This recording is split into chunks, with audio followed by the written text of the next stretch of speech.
प्रायश्चित तक हो चुका था, विनय तत् का वर्णन चल रहा था। उसके भेदों का वर्णन करते हुए कहते हैं विनयस्य पंच भेदा भवन्ति, विनय के 5 भेद होते हैं। एतन् निरूपणं पूर्वाचार्येत्थं कृतमस्ति। इन सब का निरूपण पूर्वाचार्य ने इस प्रकार से किया है। यथा मूलाचार्य प्रोक्तम, जैसे कि मूलाचार्य की गाथा 364 में कहा है दंसरणाणि विणयो चरित तवोचार्यो विणो पंचमो खलु विणो पंचम गैणाय गोहणियो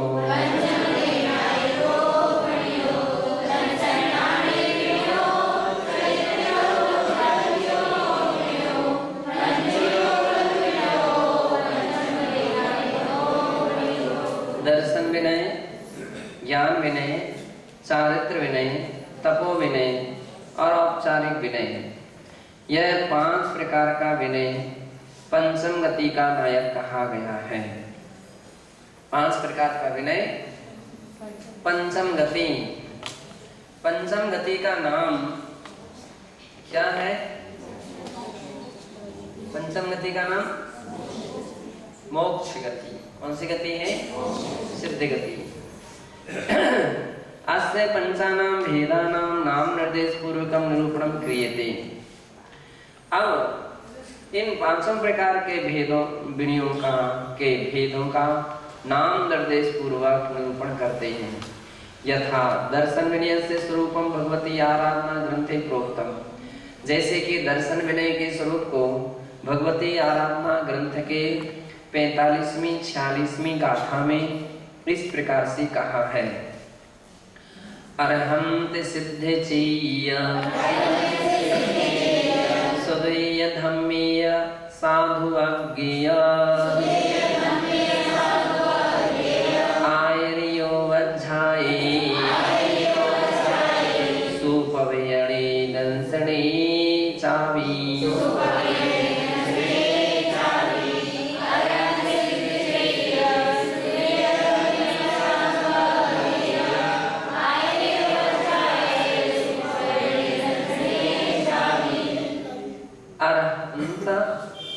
सिद्ध चेय। चेय का अर्थ होता है चैत्य। चैत्य यानी भगवान की जो मूर्ति होती है वह चैत्य कहलाती है। प्रतिबिंब जो होते हैं वो चैत्य कहलाते हैं। सुदी, सुदी यानी शास्त्र जिनवाणी। धम्मी धर्म। साधुवज्ञेय साधु वर्गों में। आर्य उपाध्याय आचार्य परमेष्ठी उपाध्याय परमेष्ठी। और सुपवेयणे और सुप्रवचन। सुप्रवचन यानी प्रवचन साधर्मी जनों में है ना, उसमें भी क्या है दंसनी चावी। और दर्शन में भी जो भक्ति पूया वर्ण जननम ऋणासन मवर्णवादस्य आसादन परिहारो दंसनो समासीनि।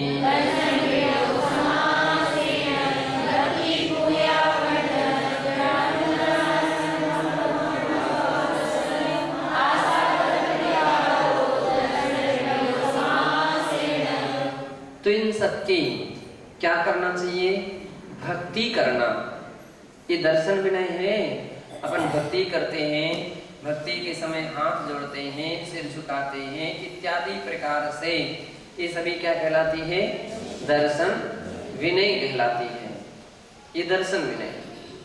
पूजा अथवा पूजा, पूजा करना। अब भक्ति में और पूजा में कथनचित अंतर भी होता है। क्या अंतर होता है? भक्ति में क्या होता है?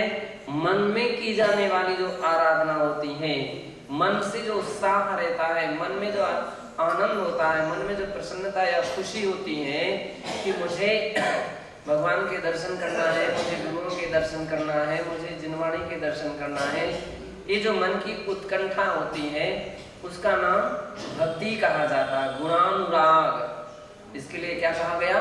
गुणानुरागो भक्ति, पूज्येषु गुणानुरागो भक्ति। ऐसा आचार्य पूज्यपाद स्वामी ने कहां पर कहा? सर्वार्थ सिद्धि में कहा।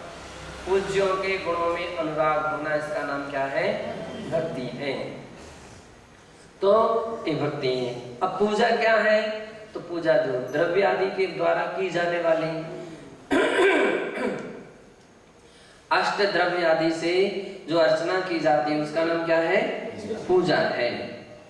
वर्ण जननम और वचन के द्वारा जो स्तुतियां की जाती हैं, गुणानुवाद किए जाते हैं, जो विभिन्न प्रकार के वर्ण जनक जो शब्दों के द्वारा गद्य या पद्य रूप में जो अपन स्तुति करते हैं वो सब क्या कहलाता है? स्तुति कहलाती है। जो वर्णन किए जाते हैं वो स्तुति है। और तीसरी बात कह रहे हैं कि पूजा स्तुति ऋणासरणम अवर्णवादस्य, अवर्णवाद का विनाश करना, ये दर्शन विनय है। मतलब दुनिया कैसी हो, अवर्णवाद में व्यक्ति आगे रहता है, दूसरे की बुराई करने में, दूसरे की बदनामी करने में, दूसरे की किसी प्रकार के अनादर अभिनय करने में अग्रणी रहता। क्या दर्शन विनय हो पाएगी? बहुत सारे लोग जो शास्त्र स्वाध्याय नहीं करते हैं, को ज्ञान ही नहीं होता, ज्ञान नहीं होता है, तो कितने सारे अनाप शनाप कर्मों को यूं ही बांधते जाते हैं। इसलिए स्वाध्याय बहुत अत्यंत आवश्यक है। कम से कम उनको मालूम तो चलता है कि भाई ये अपनी उचित है या अनुचित है, हम गलत कर रहे हैं नहीं कर रहे हैं। जिनवाणी तो एक दर्पण की तरह होती है, तो स्वाध्याय जरूर करना चाहिए। तो शास्त्र से मालूम चलता, देखो किसी की भी अवर्णवाद नहीं करना चाहिए, किसी की बुराई नहीं करना चाहिए, किसी की निंदा नहीं करना चाहिए। और तो क्या यदि कहीं किसी की बुराई हो रही है तो चुपचाप भी नहीं बैठना चाहिए, सुनते नहीं रहना चाहिए। अभी तो क्या करना चाहिए? उसको समापन करना चाहिए। समाप्त करो भैया, ये बातें छोड़ो, ऐसी बातें क्या करना चाहिए? छोड़ना चाहिए। कुछ लोगों की तो इसी में मजा रहता है, इसी में बड़ा आनंद मना। अरे और सुनाओ, और क्या हुआ, आज की घटना सुनाओ, कल की सुनाओ, परसों की सुनाओ। बड़े मजा आते हैं उनको इसमें। ये नहीं सोचेंगे कभी आज क्या स्वाध्याय हुआ, कल क्या स्वाध्याय हुआ था, परसों क्या स्वाध्याय हुआ था, कौन से ग्रंथ में, कौन सी गाथा में क्या कहा, वो नहीं पूछेंगे। उसमें कोई सुनाने भी बैठेगा ना तो अब हमारा दूसरा काम है, चलो ये दूसरा काम करना, हो अपने काम में लग रहे। और किसी की बुराई चल रही हो तो सब काम छोड़ करके खड़ा हो जाएगा व्यक्ति। तो चलते फिरते भी कैसा अटेक्शनकारी मंत्र है ये। कितना लोग एकदम न कोई बुला भी नहीं रहा, कोई सुना भी नहीं रहा, और कोई धीरे धीरे भी कर रहा हो ना तो तीसरा व्यक्ति भी क्या क्या वो जरूर कान लगा करके बैठा है। ऐसे अनादि काल के संस्कार हैं। तो आचार्य महाराज कह रहे हैं कि अवर्णवाद का विनाशनम, क्या करना? विनाश करना। अपने शास्त्रों में उपगूहनंग कहा गया। उपगूहनंग का अर्थ होता है किसी साधर्मी की यदि कोई बुराई चल रही है, तो उनकी निंदा आदि चल रही है, तो उसके लिए ढांकना चाहिए, भली वो सत्य ही क्यों ना हो। क्या? सत्य भी क्यों ना हो तो भी क्यों? आम व्यक्ति तो कच्चे श्रद्धालु होते, उनको तो किसी से कुछ लेना देना नहीं रहता।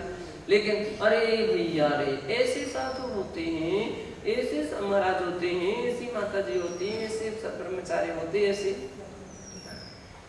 एक हो सकता है 5 उंगली एक जैसी होती हैं क्या?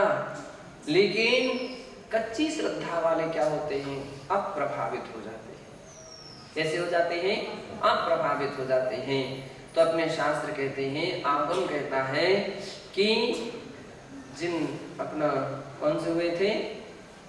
सेठ जिनेंद्र भक्त हुए। अब उनके मंदिर से कोई त्यागी व्रती चोरी करके लाया। क्या चोरी करके आया? छत्र चरा करके लाया। और छत्र जैसे ही चुरा करके लाया, पुलिस सिपाहियों ने देख लिया, तुरंत उसके पीछे दौड़े। अब पीछे तो दौड़े, लेकिन वो भी भागा, उसने तो कोई देखा नहीं। अब पहले तो वास्तविकता में वो क्षुल्लक नहीं था, अथवा यूं कहें ब्रह्मचारी नहीं था, वो तो खाली वेश धारण किए था, चोर था, वो तो चोर मंडली से आया था। अब जैसी वो छत्र लेकर के भागा, उसने कोई उपाय नहीं देखा, तो जिस सेठ का मंदिर था उस सेठ का आगे पड़ाव था, वो तो विश्वास के साथ छोड़ करके गया था उन्हीं के लिए, है ना। पड़ाव था, उन्हीं के तंबू में घुस गया, और घुसने के उपरांत छत्र जो सेठ जी के सामने फेंक दिया और छिप गया। पीछे से लोग दौड़े, चोर चोर चोर चोर चोर चोर चोर। सेठ जी तो समझदार थे, धर्मात्मा थे, वो तुरंत ही जैसी आवाज सुनी तो दरवाजे के बाहर आकर के खड़े हो गए।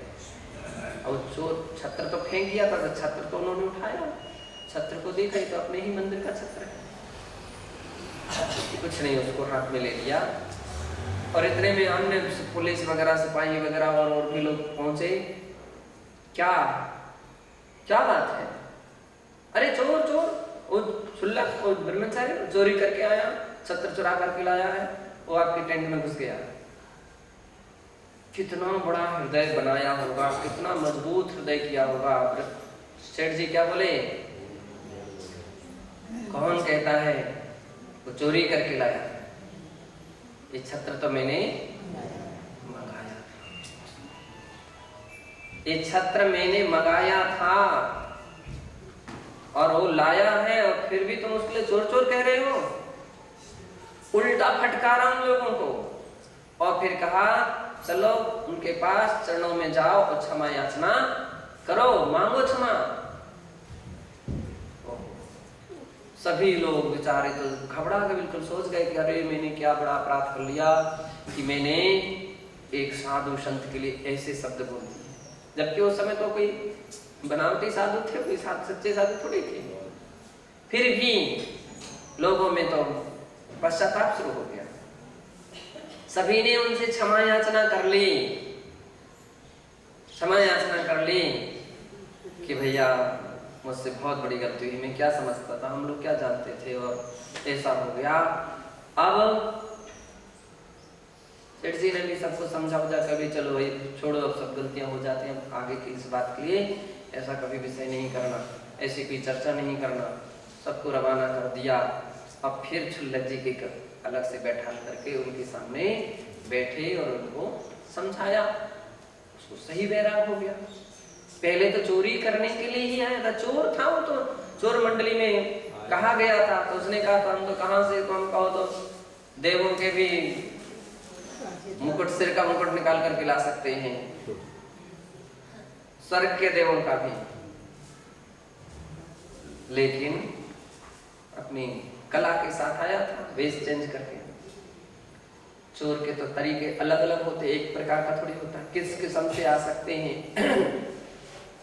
तो कहने का तात्पर्य इतना है कि सेठ का विचार, सेठ का चिंतन, सेठ की श्रद्धा, सेठ की धर्म के विषय में गहरा विचार, कि उसने तुरंत के तुरंत क्या किया, बात को ढक दी।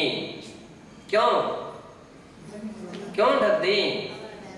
अगर हम उसके लिए ऐसा ही सोचते जाते हैं चोर चोर चोर, तो परिणाम क्या निकलता?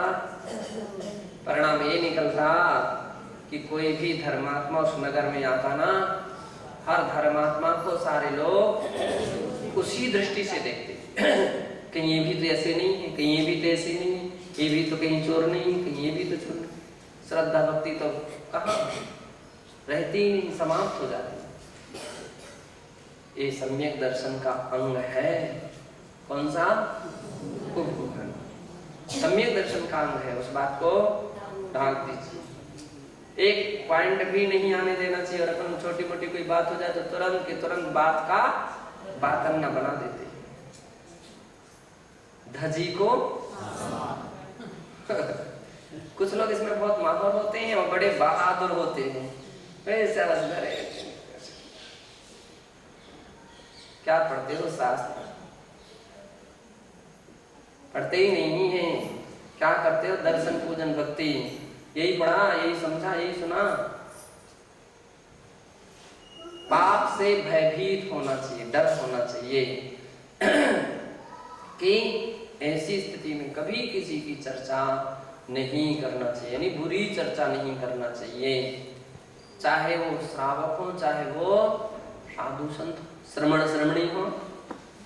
आपस में भी कोई बात हो जाए, कुछ भी 19-20 हो जाए, आप 4 लोगों के तो सामने उसको ढांको, लेकिन अलग से तो उसको कंट्रोल करो। आगम ये नहीं कहता कि तुम ढांकते ढांकते अकेले रहो, ढांकते ढांकते रहोगे तो फिर तो समस्या ही दूसरी हो जाएगी। नहीं, 4 लोगों के सामने ढांको, अवसर पा करके उसको एकांत में समझाओ, उसको चेंज करो, उसके विचारों में, उसकी क्रिया में, उसकी चर्या में तो उसके लिए समझाना भी चाहिए, स्थितिकरण भी करना चाहिए। अगर अवर्णवाद हो रहा है, विनाश नठम, उसके विनाश का प्रयास करना, सोते नहीं रहना, उस मौके पर सो भी रहे हो तो जाग जाना चाहिए और 4 कदम आगे बढ़ा करके उस बात को कैसे हम समाप्त करें, ऐसे कुछ प्रयास होना चाहिए। कितना बड़ा अंतर है, विनय, दर्शन विनय है, और अगर ऐसा नहीं किया जा रहा है तो इसका मतलब दर्शन विनय नहीं है। ऐसा कह रहे हैं कि ऋणासनम अवर्णवाद से, अवर्णवाद का विनाश करना, अवर्णवाद को दूर करना, क्योंकि अपन तत्वासूत्र में भी पढ़ चुके हैं, दर्शन मोहनी कर्म के आश्रय का कारण क्या था? केवली श्रुत संग धर्म देवा वर्णवादो दर्शन। केवली श्रुत संग धर्म और देवों का अवर्णवाद करना, झूठे दोष लगाना, इसका नाम अवर्णवाद है। और उससे दर्शन मोहनी कर्म का आश्रय बंद होता है, वो व्यक्ति सम्यक दर्शन प्राप्त नहीं कर सकता है, उसका प्रगाढ़ मिथ्यात्व हो जाएगा, घट्ट मिथ्यात्व हो जाएगा। तो नहीं, साधर्मी का हृदय, उसकी आत्मा तो एक अलग ही प्रकार की रहती है, वो तो भीग जाती है। जब ये जो भी हो, जैसा भी हो, चलो इस बात को समाप्त करो, ऐसी बातों को समाप्त करो। अपन देखो कभी कभी पुराने लोगों के अंदर में इस प्रकार की स्थितियां रहती थी। धर्म की तो बात बहुत दूर की बात रही, किसी के घर की भी बात हो तो भी उसको समाप्त करते, किसी के घर की भी बात रहती है उसको भी समाप्त करके छोड़ देना। आज अपन लोग कहाँ कौन सा ज्ञान हो रहा है, कितने प्रवचन सुनते हो, कौन से व्यक्ति इस प्रकार के बातों पर विचार करते हैं, ध्यान रखते हैं। ध्यान रखना चाहिए, कभी भी किसी की राग देश हो जाए, लड़ाई झगड़ा हो जाए, विसंवाद हो जाए, तो भी कभी ऐसे पॉइंट, ऐसी बातें, ऐसे काम नहीं करना चाहिए, उसको दूर करना चाहिए। आसाधन परिहारो, और आसाधना का परिहार करना। आसाधना, आसाधना किसे कहते हैं? आसाधना यानी अविनय, अनादर, तिरस्कार, ये कभी नहीं होना चाहिए। ना मन से होना चाहिए, ना वचन से होना चाहिए, और ना काय से होना चाहिए। और तो क्या, कोई कर रहा हो तो उसके विषय में कृत कार्य अनुमोदना भी नहीं होना चाहिए। आसाधना के विषय में कृत कार्य अनुमोदना नहीं, आसाधना के विषय में नहीं हो सकती। साधना के विषय में तो कृत कार्य अनुमोदना करेंगे तो अपन को पुण्य मिलेगा। क्या मिलेगा? पुण्य मिलेगा। और आसाधना के विषय में करेंगे तो क्या होगा? पाप का आश्रय होगा, पाप का बंध होगा। तो इसलिए यहां पर कहा जा रहा है कि आसाधना नहीं करना चाहिए, कैसी भी त्यागी वृत्ति क्यों ना हो। ये तो छोटे हैं, ये तो कल के दीक्षित हैं, ये तो परसों के दीक्षित। अरे भैया, कल और परसों के विकल्प छोड़ दो, बस ये देखो वो साधु हैं। क्या है? साधु हैं, पीछे कमंडल उनके हाथ में है, और ऐसी स्थिति में है तो अविनय अनादर नहीं करना। बने सेवा करो, भक्ति करो, दर्शन करो आदि, और नहीं बने तो अपन शांत रहो, मध्यस्थ रहो। शास्त्रों में यहाँ तक तो आया कि विपरीत वृत्त मध्यस्थ भाव, विपरीत वृत्ति वाले के साथ मध्यस्थ भाव होना चाहिए। लेकिन ये कहीं नहीं आया कि उसका अनादर करना चाहिए, कि उसका तिरस्कार करना चाहिए। उसका अनादर तिरस्कार का कहीं भी उल्लेख नहीं मिलता है। कभी भी किसी के भी भूल करके भी अनादर तिरस्कार नहीं करना चाहिए। कितनी बात ऊंची हो गई। आसाधना नहीं करना चाहिए, और यदि कहीं किसी की बुराई, अपना शत्रु भी क्यों ना हो, यदि उसकी बुराई हो रही है तो अपन को उसकी बुराई को भी ढांकना चाहिए। क्यों? क्योंकि वो धर्मात्मा है, वो साधर्मी के पद पर है, साधर्मी के वेश में है, इसलिए अपना कर्तव्य। कुछ लोग ऐसे सोच विचार वाले होते हैं, अपन को क्या लेना देना, अपन को क्या करना है ना। अब बेजाने उनका काम जाने, उनकी करनी और उनकी भरनी आदि आदि करेंगे, सुख भोगेंगे। ये भी समझदारी के वाक्य नहीं, तुम्हारी अंतरात्मा का सम्यक ज्ञान नहीं है। ये सम्यक ज्ञान नहीं बोल रहा है, सम्यक ज्ञान तो ये बोलता है कि नहीं नहीं, हमसे जितनी शक्ति सामर्थ्य रहेगी, शक्ति सामर्थ्य के अनुसार वो व्यक्ति क्या करेगा, उन सारी बातों को समाप्त करता है, उस दिशा में प्रयत्न और प्रयास करता है, अच्छाइयाँ कैसे सामने आए इसके प्रयास में रहता है। तो ये दर्शन विनय है। अपन बहुत ऊंची लंबी चौड़ी बातें त्याग तपस्या की करते हैं, तो पहले दर्शन विनय तो आ जाए। ज्ञान उच्चार तप या उपचार, ये तो बहुत बात की बात है, पहले दर्शन विनय होना चाहिए। थोड़ी सी कुछ बात हो जाए तो तुरंत की कहा सुनी होना प्रारंभ हो जाता है, वाद विवाद शुरू हो जाते, विसंवाद शुरू हो जाते हैं। कुछ लोग तो इस किस्म के रहते, इतनी भी विवेक नहीं रख पाते हैं कि हम कहाँ बैठे कहाँ नहीं बैठे, सभा है, मंच है, कुछ भी नहीं, पीछे हटो, हम नहीं हटते हैं, हमारा स्थान हमारे बैठने का। अरे भाई ये सारी बातें छोड़ दो, धीरे से इशारे से पूछ लो, अगर नहीं हटते तो आप दूसरे बगल में बैठ जाओ। शेष चर्चा आप बाद में करना। कब करना? जब अपन अलग से बैठे उस समय करना, उस समय निभा लेना। इन्होंने हमारी पुस्तक उठा ली, उठा लेने दो, लफड़ा नहीं, कहीं नहीं जाएगी, और चली भी जाएगी ना फिर से मिल जाएगी। उस समय विवाद विसंवाद नहीं होना चाहिए, उस समय ऐसे कुछ प्रकरण नहीं आना चाहिए। ये समझदारी इस बात में होना चाहिए, उस समय शांति से बैठ जाए। किसी का धक्का भी लग गया, दिखता नहीं क्या, हमको धक्का मार दिया, नहीं, उस समय धक्का भी लग जाए तो भी सहनशीलता होना चाहिए। अपन से भी कभी किसी से कोई भी धोखा हो जाता है, सावधान हो जाना चाहिए, उस समय सतर्क हो जाना चाहिए, ये समझदारी है। उस समय आंखें लाल पीली नहीं करना चाहिए, उस समय किसी भी प्रकार का जवाब सवाल नहीं होना चाहिए। क्यों? आप ऊंचे स्थान पर बैठे हुए हैं, उच्च आसन पर बैठे हुए हैं, तो उच्चासन की गरिमा, उच्चासन की मर्यादा भी तो होना चाहिए, उच्चासन की गरिमा होना चाहिए, मर्यादा होना चाहिए, अपने पास विवेक होना चाहिए। जो मन में आया सो करने लगे, और 1 से 2, 2 से 3, 3 से 4, 4 से 5।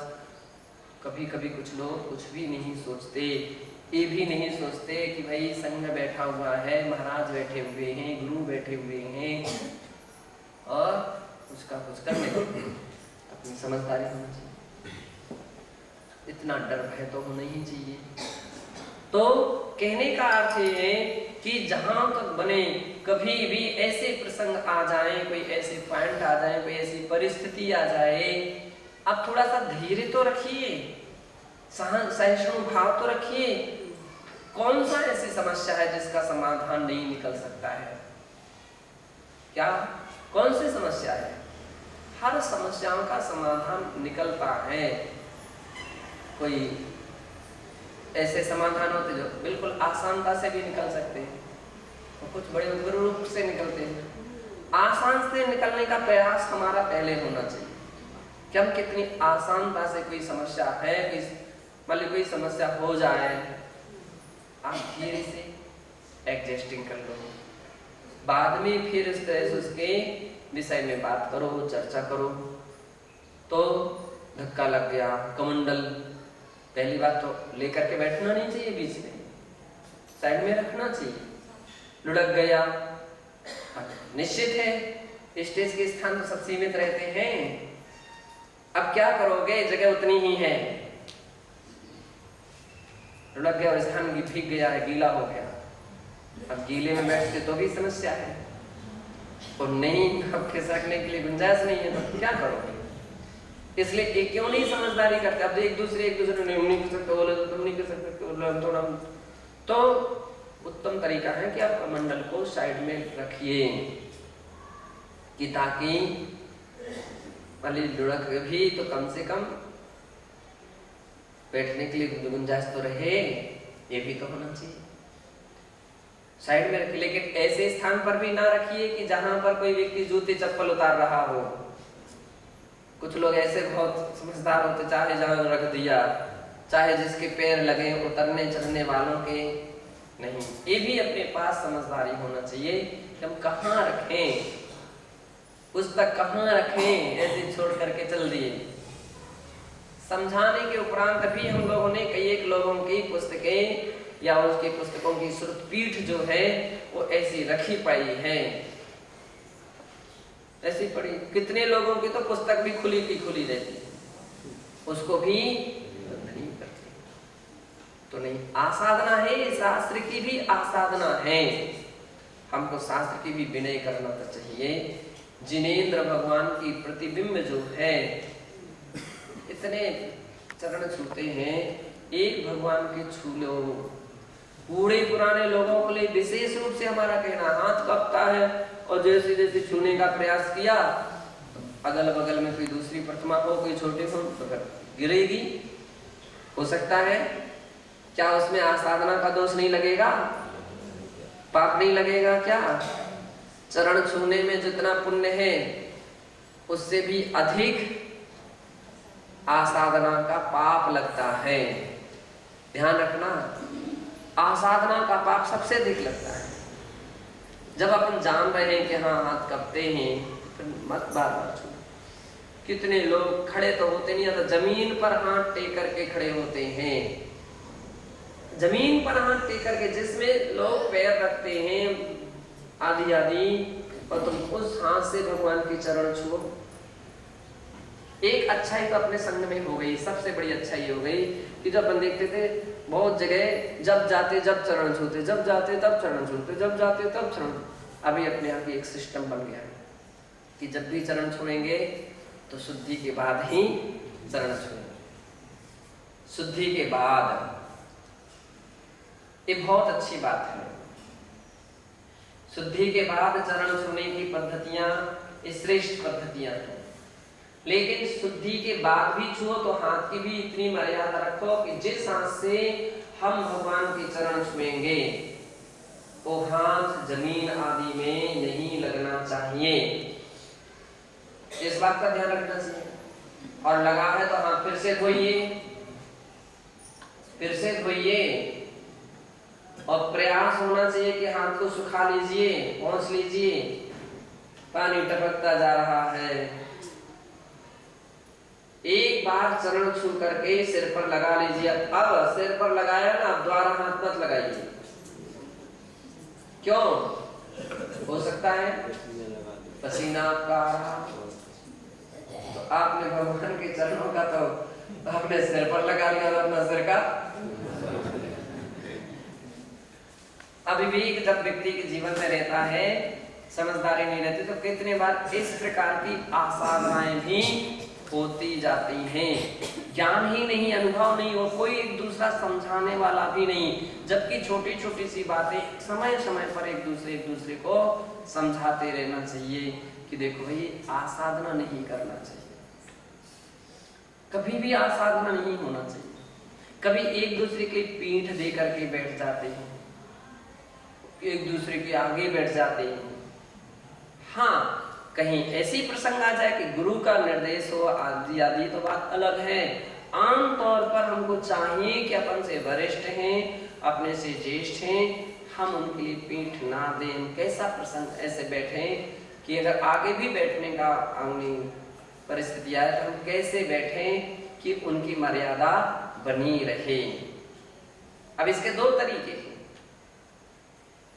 तरीके हैं, कितनी बार कल्पना कर लीजिए कि किसी को नींद आती है, अब उसके लिए आप दीवार बन जाओ भैया, उसके आगे बैठ जाओ, उनको समझाते तो उनको परेशानी होती, तो उनको आगे बैठो, उनके आगे बैठो ताकि किसी को कोई इस प्रकार का दिखे ना, या इस प्रकार कोई फोटो वगैरह कुछ लेता है तो उसमें ना आए, तो एक प्रयोजन है। तब उसका भाव अभिनय का नहीं है, उसका भाव क्या है, धर्म की मर्यादा बनाने का है, तो ये उसका प्रयोजन है। बाकी के अवसरों पर बैठते हैं, अगर ऐसा प्रसंग है तो फिर अपन को इस तरह से बैठना चाहिए कि दो के बीच में जो गैप रहता है ना, पीछे बैठने वाले अपन से वरिष्ठ हैं तो उस गैप में आ जाए, तब अपनी पीठ भी नहीं लगी, उनका भी काम चल गया, अपना भी काम चल गया।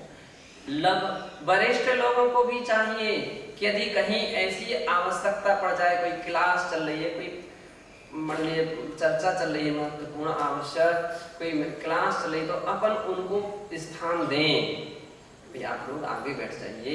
निश्चित है क्लास जो चलती है तो अब समझाने वाला, समझाने वाला उसको अग्रणीयता होना चाहिए, क्लास वाले प्रमुख होना चाहिए, तो पढ़ने वाले का भी मन लगेगा और पढ़ाने वाले का, एक यहाँ बैठेगा, एक वहाँ बैठेगा, वहाँ बैठेगा, तो फिर कैसे क्लास वाले का मन ही नहीं लग पाएगा, पढ़ने वाले का भी नहीं लगा, पढ़ाने वाले का भी नहीं।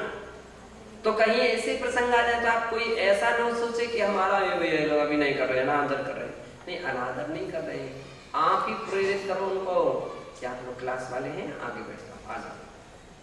आपका बड़कपन है इसमें, आपका सम्मान है, आपकी गरिमा प्रतिष्ठा है, ऐसा होना चाहिए। तो कह रहे हैं कि इस प्रकार से जितना बने किसी की भी अरहंत सिद्ध चेत श्रुत धर्म, हमको अपने धर्म की भी गरिमा रखना है, धर्म की भी मर्यादा रखना है कि धर्म की आसाधना ना हो। अब धर्म क्या है, रत्नात्रय धर्म है, अपना वेश भी एक प्रकार का धर्म का वेश है। किसका वेश है, धर्म का वेश है। अब इस वेश में तुम चाहे जहां बैठना चाहो तो नहीं बैठ सकते, एक गृहस्थ बैठना चाहे तो उसके लिए ज्यादा परेशानी नहीं है, कोई वो तो कहीं भी बैठ जाए, लेकिन साधु जन चाहे जहां बैठना चाहे तो शोभा नहीं देगा। गृहस्थ दरवाजे पर बैठ जाए कोई परेशानी नहीं, उसकी कोई ज्यादा विकल्प नहीं, लेकिन कोई साधु दरवाजे पर बैठ जाए तो शोभा देगा क्या, बिल्कुल नहीं देगा। उसकी पद है, उसकी मर्यादा है, उस पद की मर्यादा रखना चाहिए। महाराज हमेशा बोलते थे, बेटा ये पद धर्म का पद है, अरहंत भगवान का पद है। निर्ग्रंथ मुनि को जिनलिंग कहा जाता, कैसा कहा जाता, जिनेन्द्र भगवान के लघु नंदन, छोटे नंदन बेटे को बोलते हैं, छोटे बेटे भगवान के बेटे हैं, छोटे बेटे हैं। नाभिनंदन, बीना में जो मंदिर है ना, तो उसका नाम क्या है, नाभिनंदन दिगंबर जैन मंदिर। नाभिनंदन यानी कौन, आदिनाथ, नाभि के पुत्र नाभिनंदन। हाँ, तो इसी प्रकार से जिनेंद्र के लघुनंदन कौन है? कौन है? अपन सब जिनेंद्र भगवान के पुत्र हैं।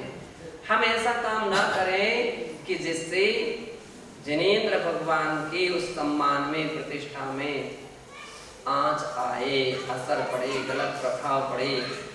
अपने पद की भी गरिमा रखें। कहाँ बैठना? उचित स्थान पर बैठना। कहाँ लेटना? उचित स्थान पर लेटना। कब लेटना? उचित स्थान पर लेटना। कौन सी बात करना? उचित बात करना। कितनी करना? जितनी उचित है। ये सब के सब बातें जो हैं ये क्या कहलाती हैं? ये अपनी धर्म की, अपनी मर्यादा रखी। कहा जाता है धर्म की प्रभावना नहीं कर सकते हो तो एक बात हमेशा ध्यान रखना चाहिए, अप्रभावना कभी नहीं करना चाहिए। ऐसा कोई काम ना हो अपन से जिससे अप्रभावना हो। साधु वर्गों में भी कभी ऐसा अविनय अनादर के भाव नहीं होना चाहिए। तो इस प्रकार से जो अवस्था रखी जाती है उसका नाम है दर्शन विनय। संक्षेप में वो भी आचार्य महाराज इतना विस्तार करते हुए कह रहे, फिर भी कह रहे समासेन दंसन विडो। इस संक्षेप में दर्शन विनय है। दर्शन विनय स्वरूपम उत्तम। दर्शन विनय के स्वरूप को जो है वो कहा गया। अब ज्ञान विनय स्वरूपम तथा वसुनंदी श्रावकाचार्य भणितम। ज्ञान विनय का स्वरूप, ज्ञान विनय का स्वरूप का वर्णन करते हुए वसुनंदी श्रावकाचार्य में कहा गया है। चूंकि अपना टाइम हो रहा है, प्रतिक्रिया का टाइम है, तो अपन उसके विषय में और आगे देखेंगे। ज्ञान विनय भी अपने लिए कैसे करना चाहिए, इस बातों को सुनना ही नहीं, यथासंभव कितना अपन पालन कर सकते उतना प्रयास करना चाहिए। अथा प्राण्यक स्वाध्याय निष्ठापन क्रियायाम पूर्वाचार्यानुक्रमेण सकल समस्यार्थम भाव पूजा वंदना स्तव समीति श्रुत भक्ति कायो सुगम कुर्वे हम।